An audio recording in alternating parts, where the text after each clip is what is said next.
আসসালামু আলাইকুম viewers, welcome to Tony's world. আজকে আমরা চচ্চড়ি রান্না করব পাবদা মাছ দিয়ে। আমার এই চ্যানেলটিতে নিত্য নতুন ভিডিও পেতে অবশ্যই সাবস্ক্রাইব করে রাখবেন এবং বেল আইকনটি চাপ দিয়ে রাখবেন, যাতে আমার যখনই নতুন কোনো ভিডিও আপলোড হবে আপনারা যেন সেটা জানতে পারেন। তো সাথেই থাকুন, চলুন আজকে রান্নাটা আমরা করে ফেলি। তো আমি ঝটপট আমার আলুগুলো কুচি করে কেটে রেখেছিলাম, ঝুরি করে পেঁয়াজ কেটে রেখেছি, মরিচ এবং কেটে রেখেছি পটল। অনেকে কিন্তু বলে যে ও না পটল তুলতে গেছে, বা ওর হচ্ছে কোনো যদি কাজে কারো দেরি হয় তাহলে বলে নিশ্চয়ই পটল তুলতে গেছে। গল্পটা একটু জানা আছে পটল তোলার কথাটা আসলে কেন বলা হয়? পটল তুলতে গেছে এই কথাটা বলার অন্যতম কারণ কি জানেন? বোঝানো হয় যে সে মারা গেছে। আসলে লোককথায় রয়েছে, যখনই কেউ কিনা পটল তুলতে যাওয়ার কথা বলে তাহলে বলে যে সে মারা গেছে। কারণটা হলো, আমরা যেটা আমাদের দাদি নানির কাছ থেকে শুনে এসেছি, অনেক আগে নাকি একটি গ্রামে একজন লোক পটল তুলতে গেছিল।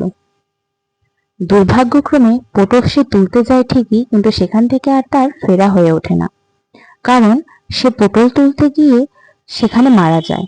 তারপরে যখন অনেকক্ষণ সময় পেরিয়ে যাওয়ার পরেও সে আসে না, তখন তাকে খুঁজতে যাওয়া হয়।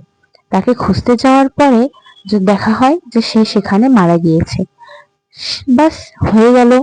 তখন থেকেই প্রচলিত, কেউ যদি কোথাও গিয়ে সহজে ফিরে না আসে বা তার খানিকটা সময় বেশি লাগে, তাহলেই বলে দেওয়া হয় নিশ্চয়ই পটল তুলতে গেছে।